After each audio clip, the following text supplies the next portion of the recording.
Change your life with me, Reverend Lee. Hey, are you fighting change? Let me give you a secret. You can't stop it.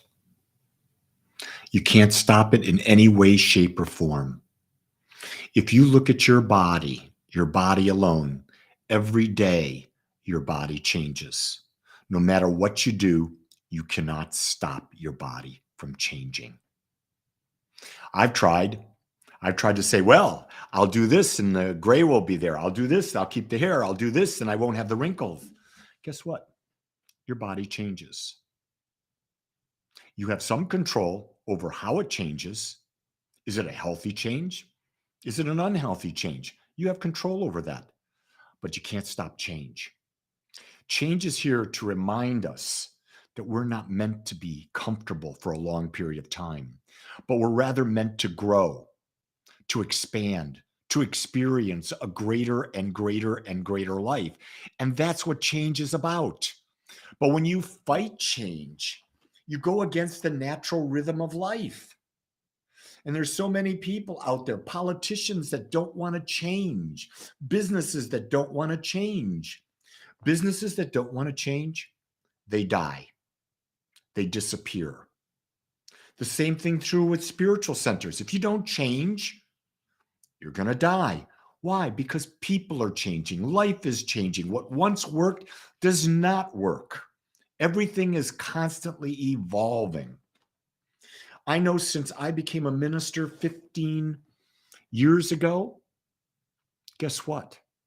I've had to change so much to adapt to an ever-changing world. I've changed, therefore how I teach changes. I've changed because I've had to learn that the best thing we can do as individuals is be able to pivot. Meaning when change comes, ask yourself, what's in the highest interest of your expanding into a greater and greater expression of love? Things that really matter to you, and then make those changes. Step into the new you. That's why I'm in my 51st year of marriage. My marriage is as strong and better than ever because we're constantly changing. We're pivoting to the world as it changes. And you look at you, I look back and I reflect on my life and I see, my God, look at how much has changed. It amazes me. And see, the key thing is if you're not fighting change, you get a greater experience of life. When you're in the flow of life, moving with change, it's a completely different experience than when you fight change. As a minister and having a spiritual community that's both in person and virtual, people move in and move out of my life. And you know what? It's all perfect. Let me share something. You can't care. Why? Because you can't care about something you have no control over. I have no control over what anyone else feels, says, does. None. They do.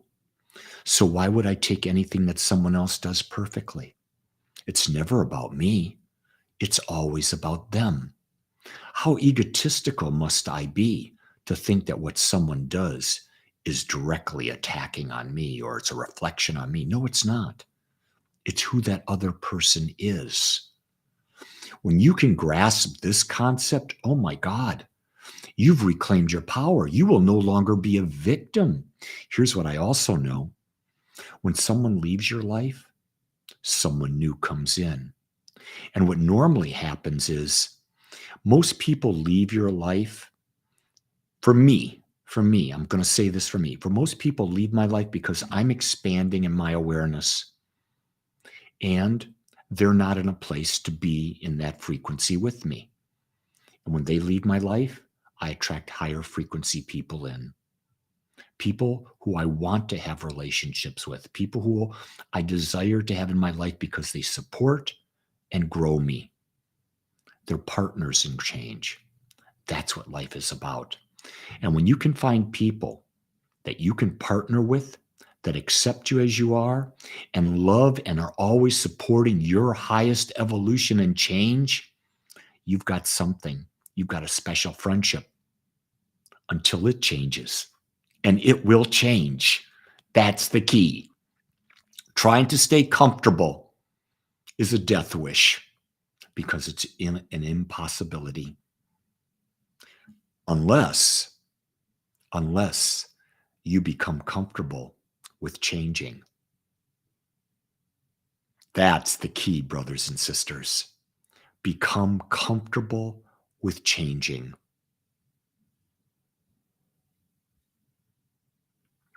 Becca says, thank you for the reminder. Sometimes I felt people that I loved left for no reason, but I suppose there's always a reason. Yeah, and you'll never know because it's their reason. They may not know. It could simply be, Becca, that you're vibrating at a frequency, they're vibrating at a frequency, and changes happening around you. Your vibration shifts a little, their vibration shifts a little. You're no longer a vibrational match. You're not going to spend time with them. Why? It's uncomfortable. And what is uncomfortable? A lot of times, uncomfort is about having anxiety. Let me ask you this. Why would you stay in a relationship that causes you to be anxious? Or why would you stay in a relationship that's trying to control you? I wouldn't. I'd get the hell out of Dodge. Scarlett says, embracing change will lead to vitality. Yeah, because you're not holding back. You're not blocking your energy. When you fight change, you restrict and block your energy and you repress your energy. When you repress your energy, you get stress.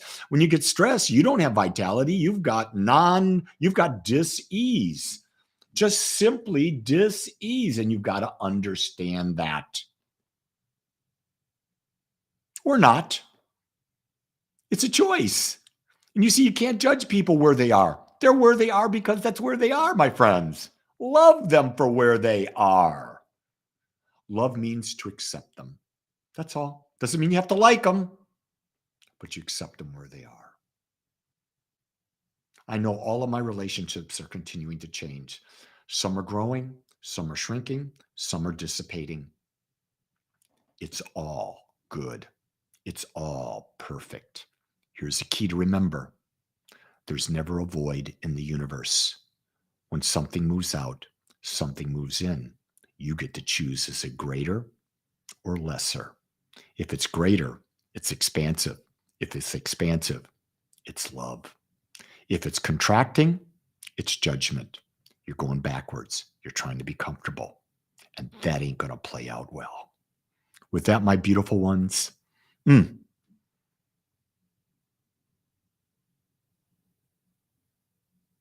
yeah, Becca, accept her and let her go. Just let her go and be open to someone new coming in. It happens. Trust me. Prove it for yourself. Be aware. With that, beautiful ones, it's your day. Make it a great one. Until tomorrow, aloha.